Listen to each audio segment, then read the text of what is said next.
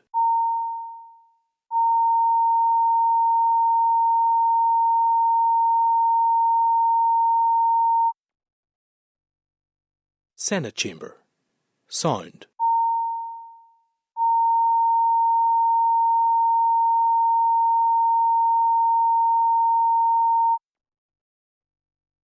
Senate Chamber. So big Kelly's up today. He'll be ducking and diving.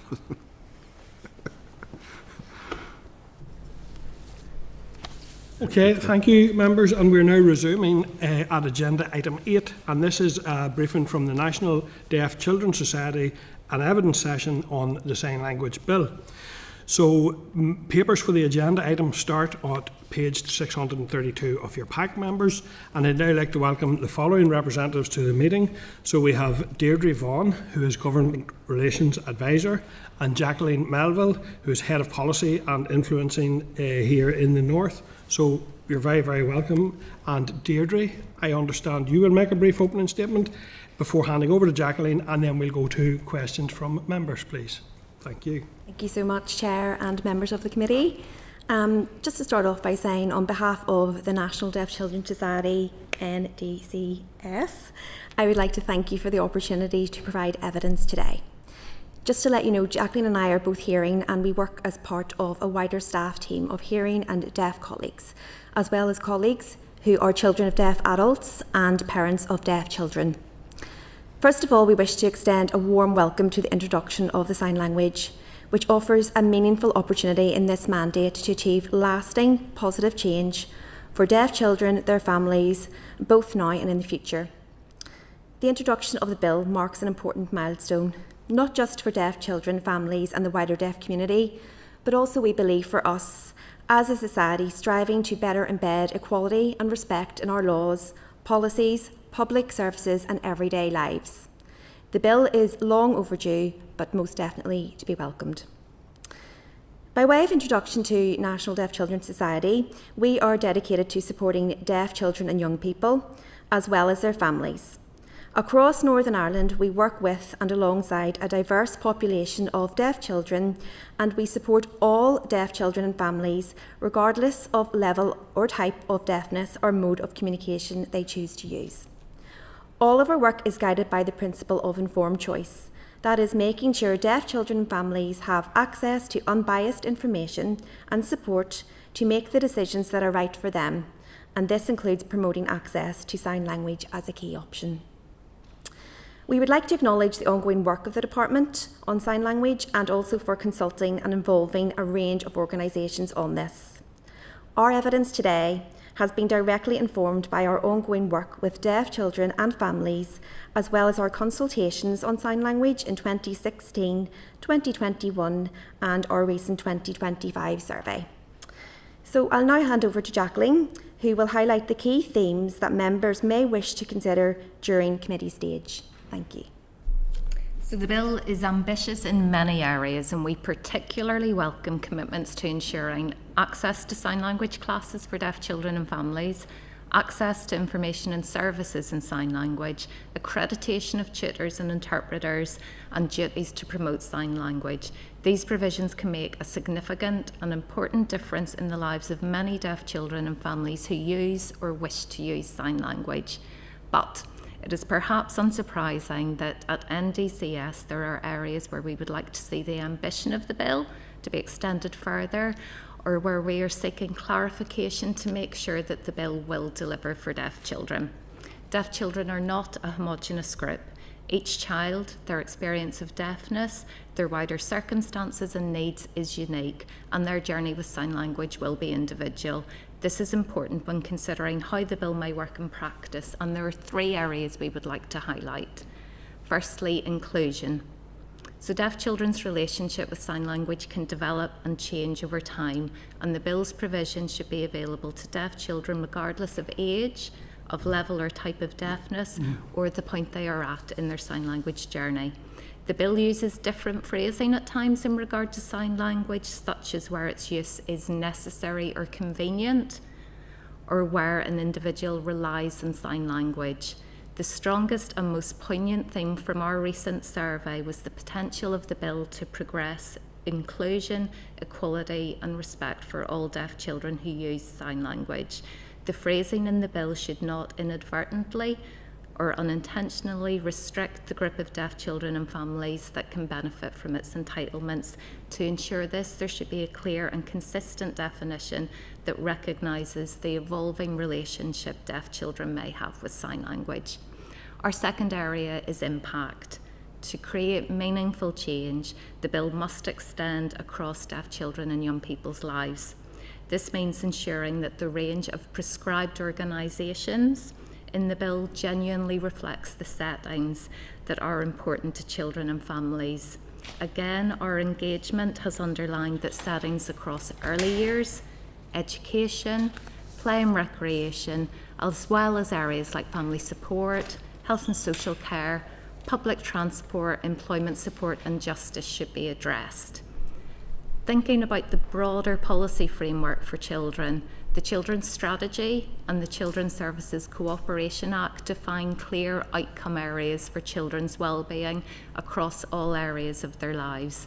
These outcome areas could provide a useful basis through which the bill's list of prescribed bodies, as well as the sign language plans prescribed bodies will be required to develop, could be framed.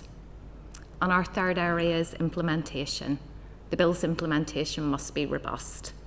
We are mindful that much of the detail of the bill will come through regulations and guidance, and a clear time frame for these should be in place, and the process around them should allow for proper consultation. This should of course include assembly scrutiny, but also consultation with deaf children and families. We note concern in the bill that the department can consult only at least one person or group, appearing to the department to be acting on behalf of the deaf community in relation to both regulations and guidance. The language used in the bill should not inadvertently restrict consultation with deaf children and young people. Deaf children and families' views should also inform reporting on the bill. Reporting should have a clear focus on reviewing the effectiveness of the legislation and guidance and identifying recommendations for improvement. An interim report being completed before the 5-yearly reporting cycle begins would be welcome. Lastly on this, effective implementation will require awareness raising about the bill and its duties as well as resourcing. Finally, we would like to invite the committee to meet with some of the deaf children and families we have the privilege to work alongside, but for now would like to thank you for your time this morning, and we're happy to answer any questions you might have. Okay, thank you, and that is really, really useful, and your written submission is very useful as well.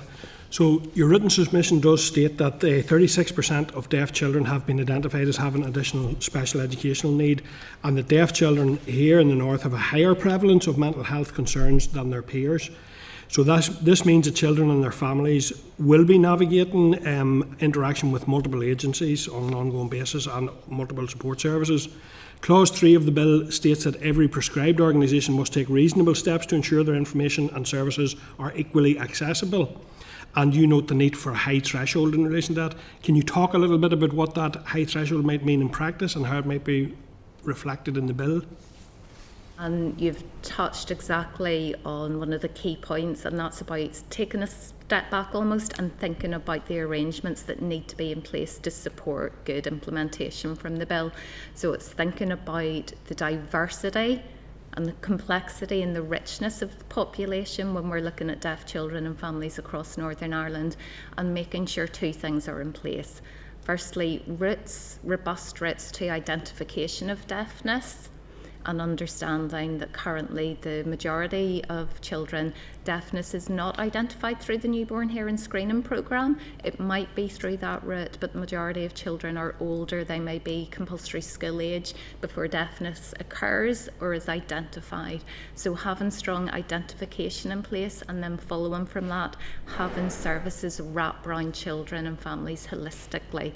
So there's a strong pathway that links in with their tailored support for their individual needs, which can pick up on additional special educational needs, pick up on mental health needs, as well as embedding that access to informed choice that Déirdre's touched on, and making sure that children and families have that unbiased information and evidence to make the choices that are right for them, and that sign language needs to be a part of that.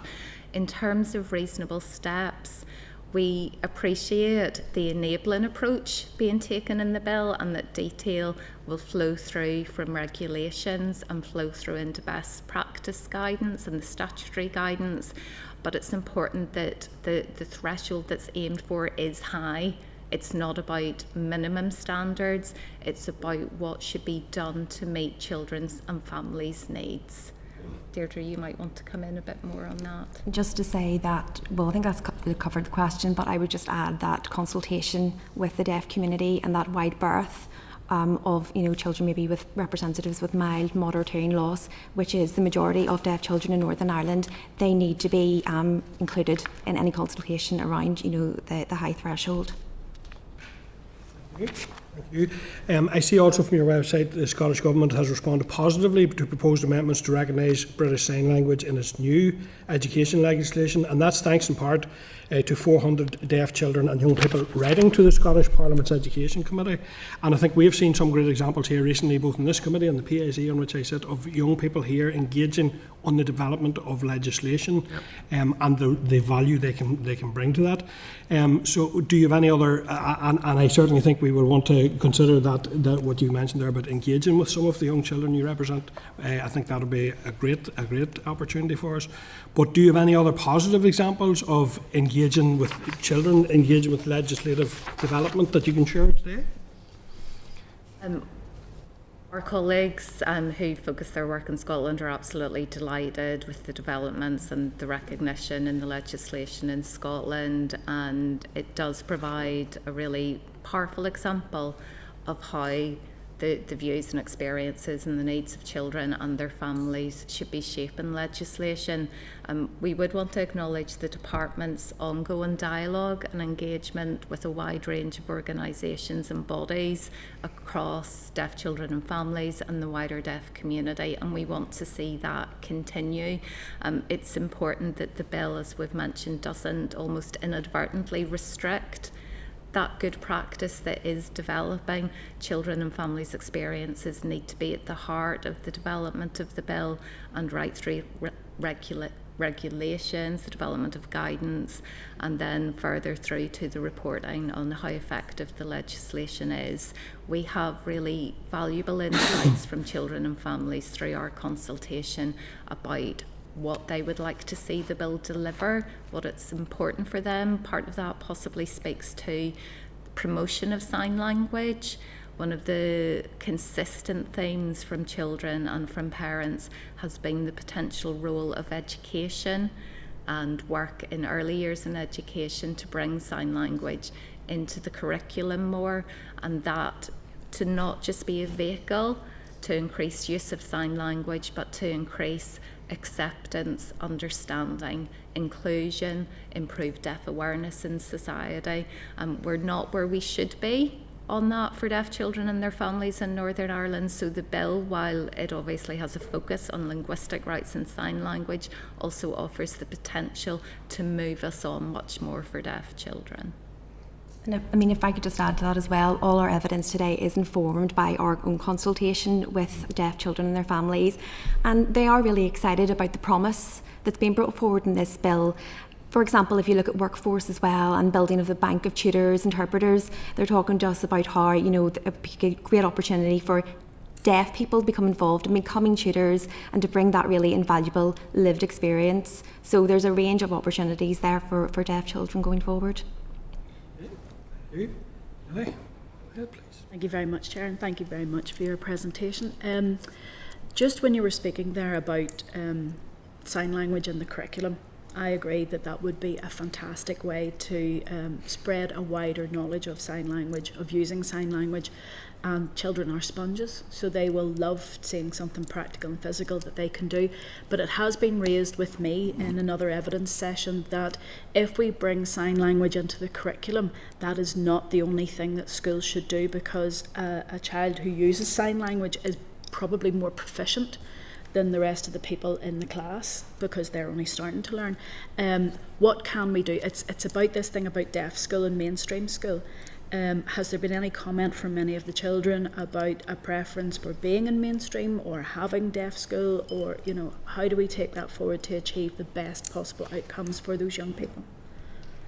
And I think we would come back to informed choice again. It's about ensuring that children and families have access to a wide range of options and are able to make the appropriate choice that is right for them.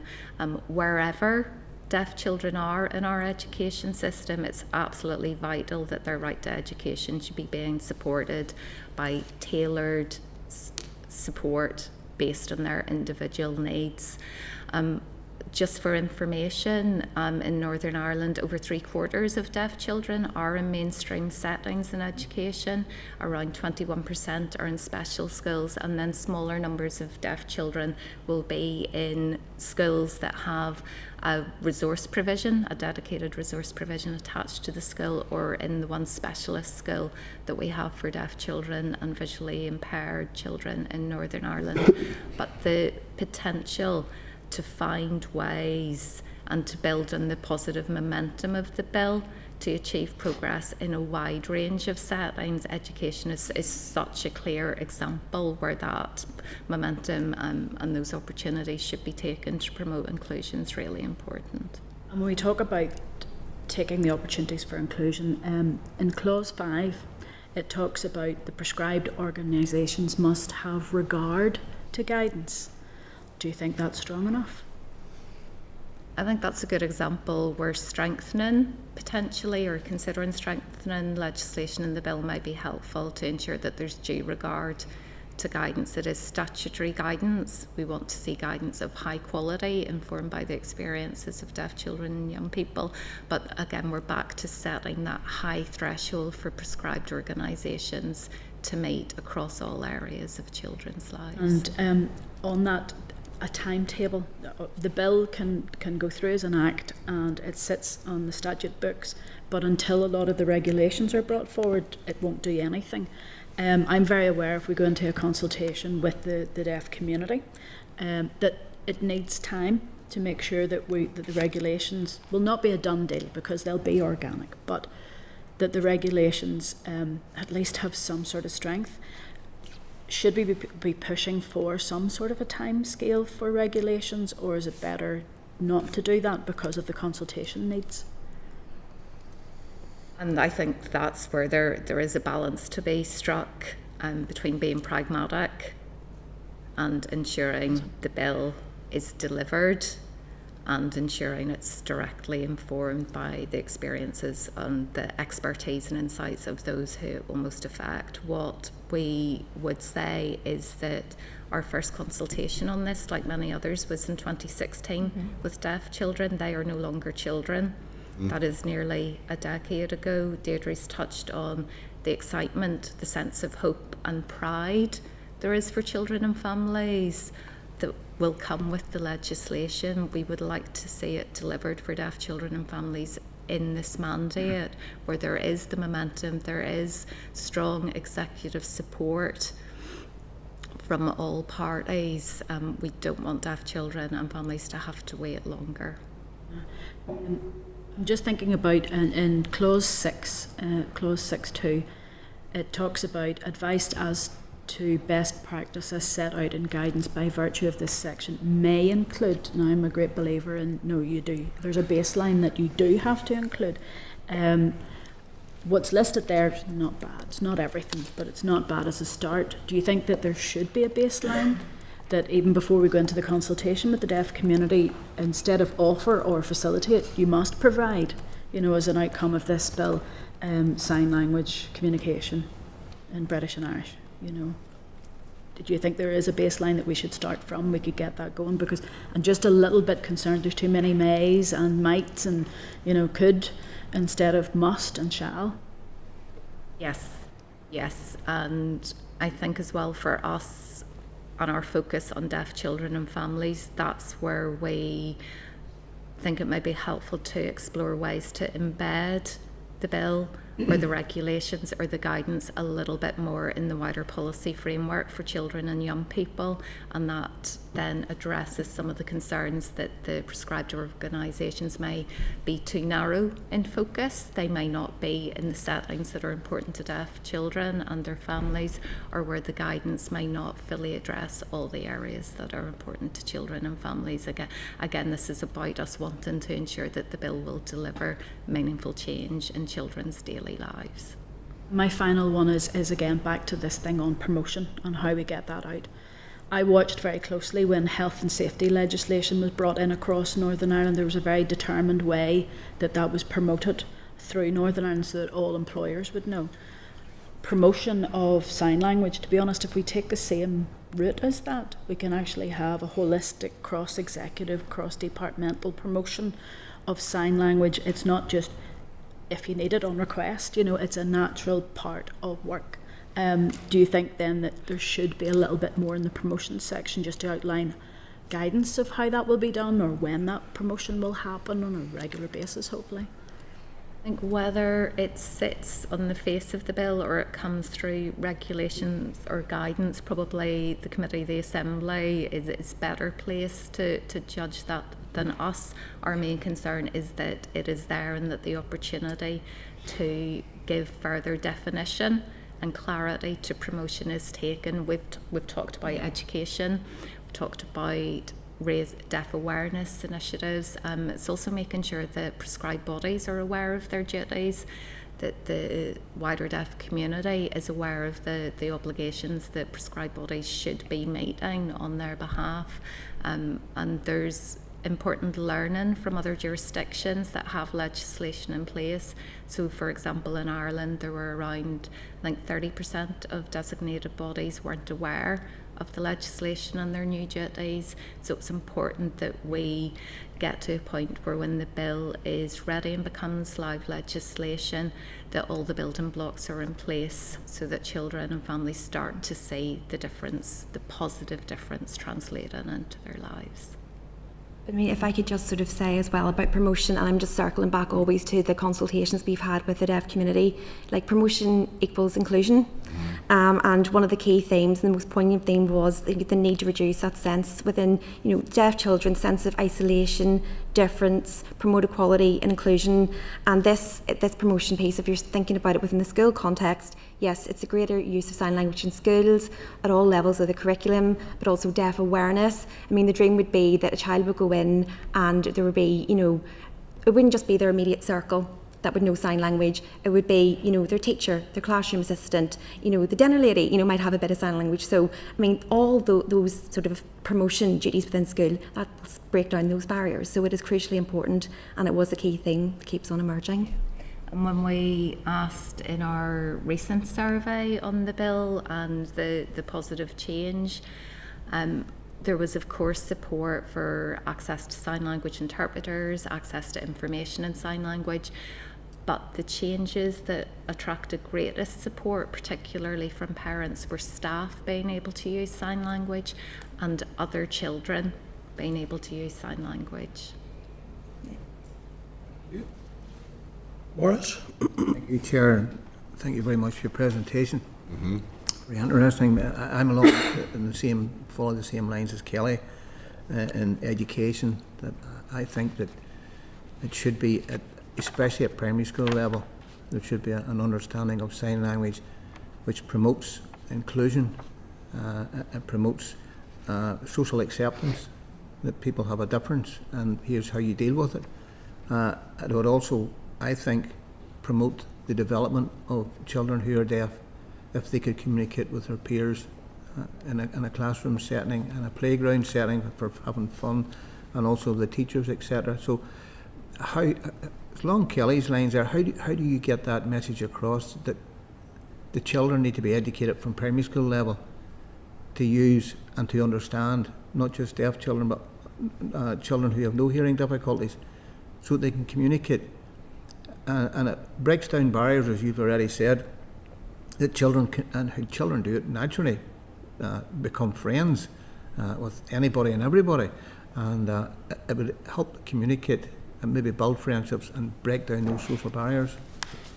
And who knows where it can lead to in later life. You know, and it's that piece about, yeah, as you say, it's inclusion, it's about promotion. When you think, Jacqueline has already said, like 3/4 of deaf children in mainstream settings, they may be the only deaf child in that school.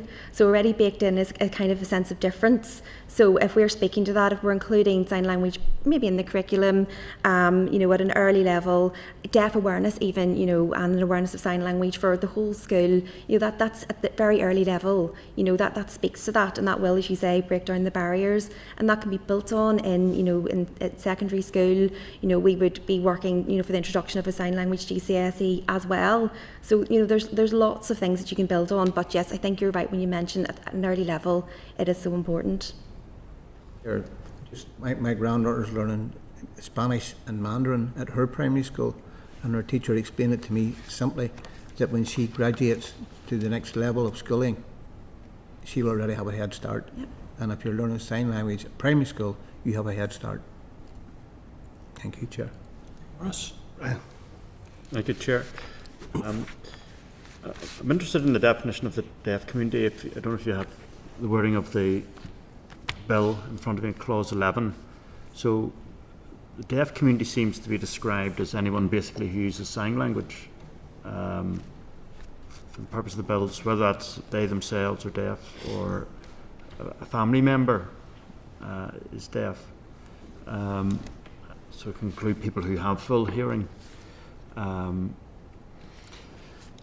And just how that ties in with in clause 2, where it talks about the availability of classes, and it says that the department should ensure the availability of classes for deaf children, which I presume means a child who is deaf doesn't have full hearing, and just whether that the definition there is sufficient, and whether it should include the children of whose parents are deaf or use sign language.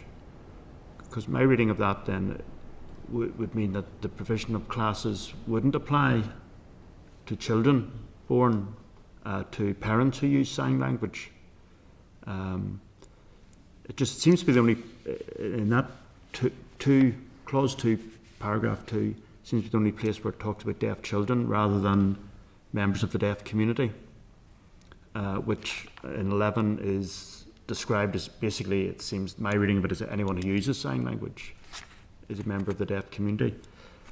Yeah, and so I'm just thinking it doesn't provide for, as I say, hearing children whose parents are deaf, but they should be provided, of course they would learn from their parent, but there should be the provision of classes from them. Yes, and I'm not sure, I think we read clause 11 as being inclusive of children, of deaf people, so that would include that category of children who are children of deaf adults. CODA would be the shortened term. I think one thing that's important to recognise about the bill is that it is ambitious, and this is one of the areas where it is ambitious. It's seeking to be inclusive. Where members of the deaf community are defined in clause 11, to us that's very much for the purpose of the bill as a sign language bill. We really welcome the specific focus, and it's one of the areas where there's a clearly defined entitlement, if you like, that flows from the bill, and that is for deaf children and their families to be able to access sign language classes. And that piece around acquisition of sign language, opportunity to learn, availability of classes is absolutely key. We're really mindful that this was touched on in the earlier session, and I think for us as both hearing in our roles, we're always wanting to remember that there's quite a difficult history around sign language, where sign language has been undermined, it has been marginalised, where advice has been given to families to discourage learning sign language, where there's been a really poor understanding that sign language is a valid part of that language-rich environment that all children need. That history is changing. There's good progress, but it is not so long ago that we don't work with parents who have children who are still school age who remember being discouraged at the point of deafness being identified from learning sign language. So it's really important that acquisition piece for children is in, to let them have access to sign language. And that brings us back to the pathways needing to be in place so that children and families, when deafness is identified, are being routed through to that holistic, tailored support that includes, as part of that pathway, being given clear information about communication options, including sign language, and then being able to access classes. I'm not sure if I entirely answered your question there, sorry. Well, it's something we'll check with officials in due course. Most of the bill talks about members of the deaf community, and then it's just in that 2.2b, it talks about for deaf children, their close families, guardians, and I think children of a deaf adult should also be entitled to the free classes, and that could be something that needs to be clarified. I mentioned the last witness who was in, a previous witness had highlighted about sometimes the discouragement, I think that's what you were talking about there, of learning of sign language. And that previous witness said that, I don't know, is there a form of wording that should be included actually in legislation almost to prohibit is that too strong a wording to take, but to prohibit, the intention would be to prohibit the discouragement of the learning of sign language for a deaf child, as sometimes happen where the deciding either from health professionals or from the parents is, oh, we want to try and encourage the child to speak more and learn lip read and use whatever implants can help with if there's limited hearing. But previous witnesses were saying this becomes actually language deprivation, and that actually all forms of communication help to develop communication skills. So there should be a prevention of the discouragement of the learning of sign language. I think for us at NDCS, we would come back to informed choice. So that's at the heart of everything we do and in all our work with children, young people and families.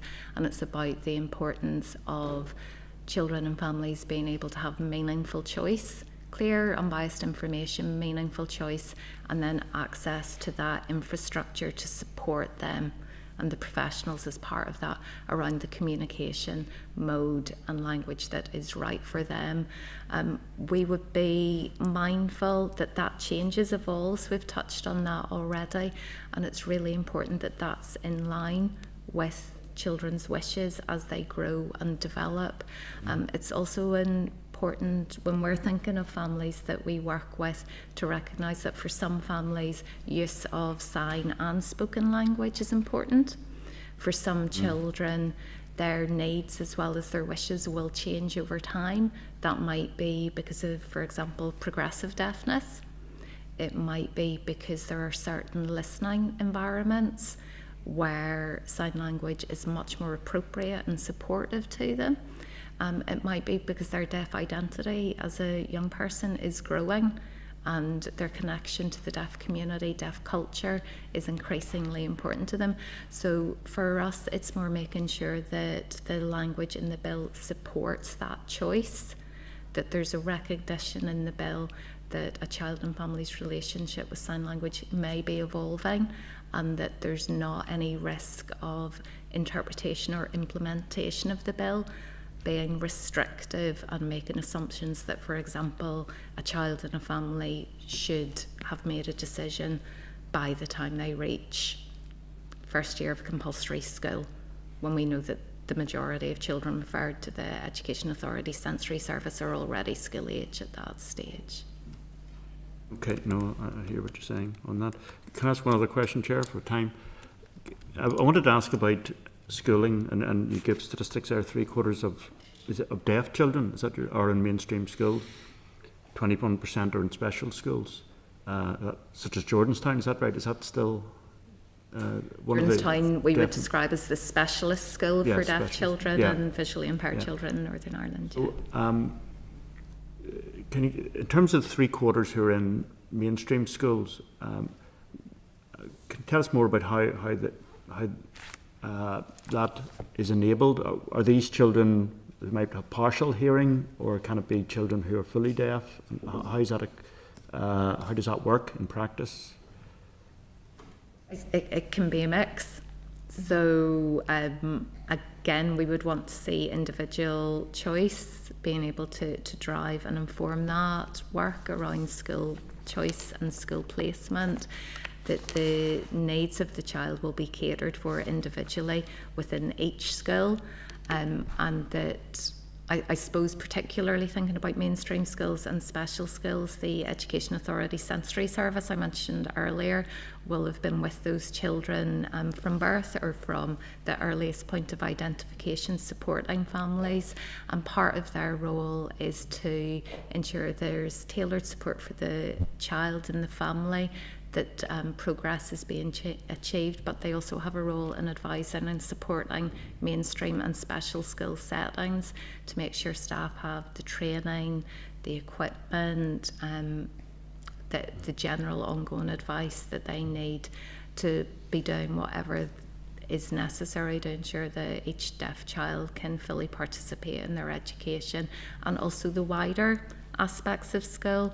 So it's not just classroom time, it's also about lunchtime, it's about extracurricular activities, and again that was a theme that came out in our engagement with children and families. Yeah, there's a direct quote in the most recent survey we've carried out from a parent saying that their child was excluded from taking part in extracurricular activities just because the child was not able to communicate, and that's where we see the bill has an opportunity to sort of speak to those needs as well. And are there children who have use sign language in mainstream schools who are using sign language then and have interpreters constantly? Yeah. There's at the moment we have some data from a CRIDE report which is referenced in our evidence. At the moment 1% of deaf children mainly use sign language in education. 2% use spoken English with signed support. So it's small numbers at present. But they would have while all their time at school they have someone who can interpret for them. Is that how that works? Or they might be using... in practice, how does that work? In practice, it will really depend on the individual child. But yes, the point you're making about access to that specialist workforce, if you like, who have sign language skills, who have the appropriate level of sign language to support a child, whether they're in an early year setting or a child whether they're in an exam year, is really important. We think that's one of the reasons the legislation speaking to accreditation of tutors and interpreters is also a very progressive area. We're mindful of the work the department has done and continues to do on building the infrastructure so that not just families and children have access to learning family sign language, but also supporting access for tutors and interpreters to progress.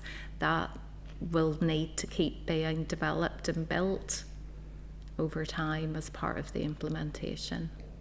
Okay. Thank you, Brian. Ellie, you were looking on again. I was just going to come back to that clause 11.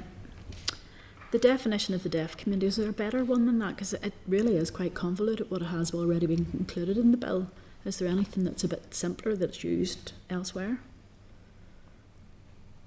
Oh, that's a good question. In terms of the detail in that clause, I think for us that is about the department wanting to seek to be inclusive, and that's obviously important. It's maybe something if we go away and look at. I look at it, for instance, and I would be excluded from it, and I'm deaf, so I have moderate hearing loss, and I'm not included in the deaf community in that. So it talks about children, individuals who rely on British Sign Language, deaf or deafblind people who normally use British Sign Language.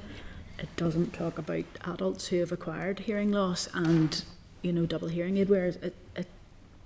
I just think there must be somewhere there's a better definition.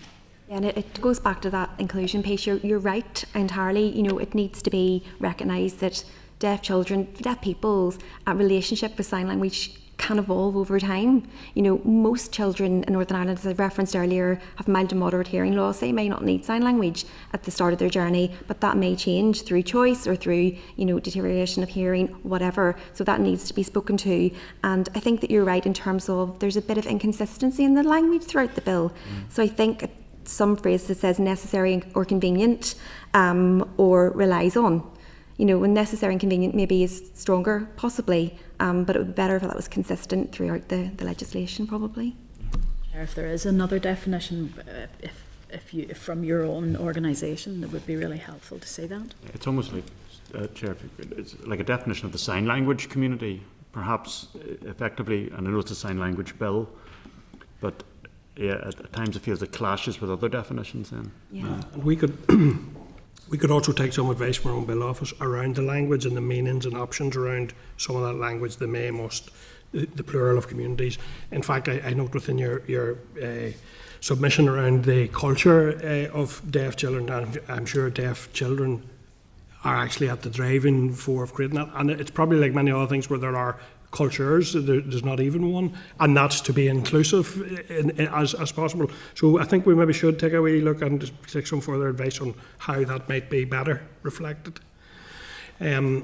Okay, thank you. That's been a really interesting session. Well, I have to say one of the things, and it would have been one of my questions, was around the 5-year reporting, and we have heard from some of the other evidence sessions that it takes a period of time to establish what's exactly happened, but I think the concept of an interim report is a very useful addition to that consideration, because you want to adjust the tiller if necessary at the earliest possible stage as well. So that's a big problem. Totally, like we don't have a problem with the 5-year, because obviously it gathers data over that period of time, which will be very valuable. But there's no harm in an interim report just to pick up, as you say, any issues or whatever, any problems at an early stage, so they can be addressed. So we think that would be a good idea.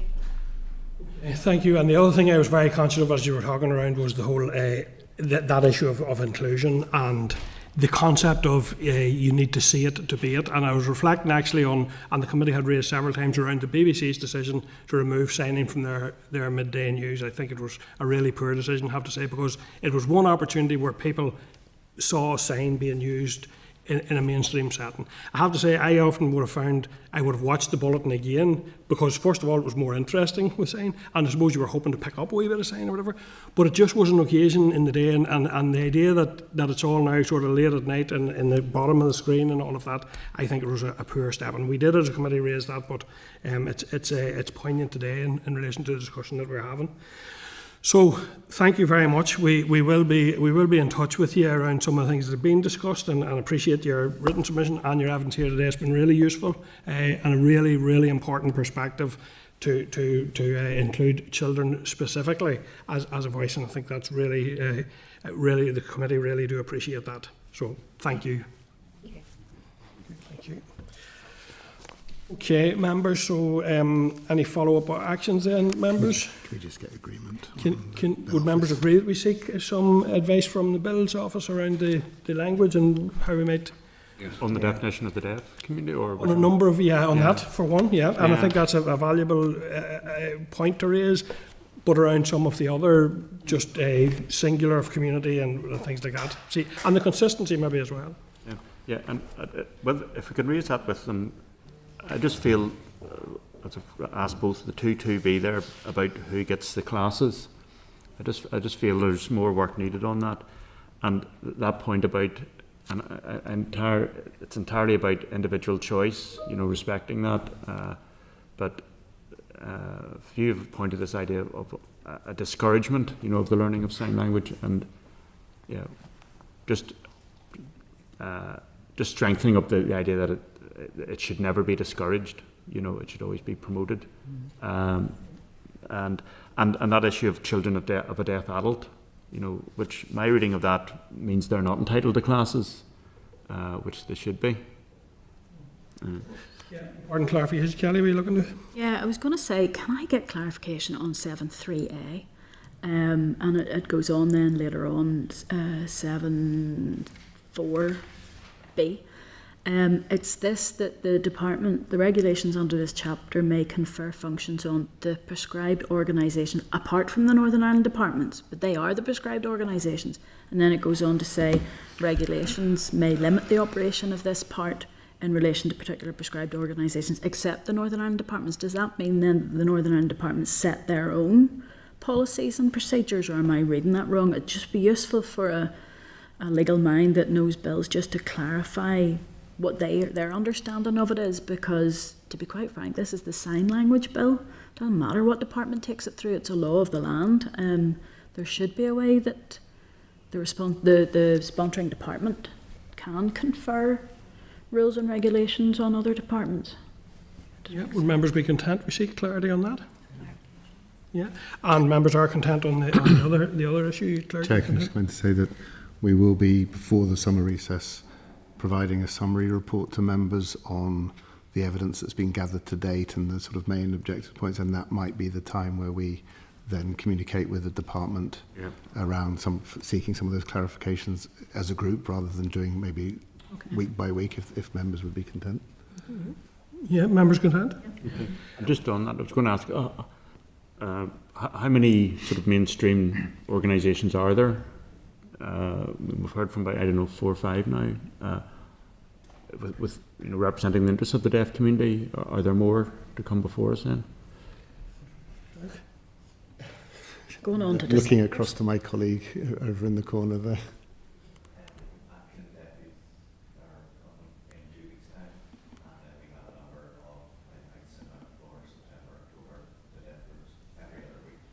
Right, there's quite a few. Aye. It's just relevant. I mean, we've raised it a few times. The paragraph about at least one person or group, seem to be acting on behalf of the deaf community, and there's quite a number, and that's one of the issues I think we will be wanting to raise, a better way of ensuring any further changes, that there's appropriate consultation with the deaf community. Thanks, Chair. Just to say as well that part of the purpose of the report towards the end of this session is also to seek thoughts on members on perhaps gaps in the evidence session so far, where that, whether there are other organisations, employers, education establishments and so on that we should be reaching out to and take on board the suggestions around engagement with youth and so on. But we will summarise some thoughts for members to take a view on, so that when you return in September time, there will be those thoughts will have been, hopefully we'll have been able to put some flesh on those bones and move the evidence sessions on. Content with that? Yes, and I mean more what they're saying about key sectors too. At some stage I'd be interested to hear, what are those key sectors? I mean, health, education, justice. Some of the ones. What is currently provided? And I am interested to know the practical outworkings of it, what is provided. I'd like to think some of the departments would have sufficient demand that they would have interpreters, available across their provision. Others would just bring it in as when it's needed. Like if a deaf parent was coming to a school and wanted to, talk to a principal or a teacher, the provision might be brought in. But others, you'd have thought, would have sufficient demand that they would actually employ interpreters, like the Department for Health, the sort across their estate, just to get an idea of the practical level of provision. Are you content we put some thoughts on that, Chair, into that report, exactly on those sectoral issues as well? Kelly, I was just going to say there are disability champions in each department, and they might be able to highlight what the department does. But I'm just thinking, as Brian has said there, like for instance in individual schools or A&E departments, that's a wider, because it talks in the bill about those that are in providing services of a public character, which is very wide fitting, but doesn't necessarily include domiciliary care services that are provided by a private organisation. So it's, but as far, I think we could ask the disability champions in each department what is currently available that they know of, and then if we need to go beyond that again, it would probably be the Education Authority, the Housing Executive, the Health Trusts, those are ALBs. Sorry, lastly, just to say, and hopefully with the report will be put together in such a way that members can take a view as to whether it should be forwarded to the department to serve as a prompt on some of the issues that have been raised and so on, to see what their considerations may be, and then the department could perhaps feed back in later on in the calendar year on that report. So we'll go through a report before summer recess, but it's just us, it's not with the department. That would be for later. Okay, fair enough, yeah. I suppose it's trying to get the balance right between enabling legislation and legislation that actually means something. If it's just enabling legislation and all the regulations are going to follow in due course, you know, it might feel like, well, nothing much has changed. Yeah. You know, so I want to have an idea, you know, well, what does this mean in practice, and what are our expectations? What's the community's expectations? What will people see as a notable improvement? Yes. How will things change? Yes. Yeah. Okay. Yeah. Improve is right. Yeah. Okay. Listen. Thank you for that, members. Two very good evidence sessions there. I think two good perspectives and very helpful to our consideration. So moving on to agenda item. I'm just checking, Clerk, can we move now to 9? There was a need for a final short suspension, Could we just move to final? So we need a final short suspension just to get the everything back on track. So are we coming out of broadcasting? Yes. Yes. Okay, thank you, Clerk.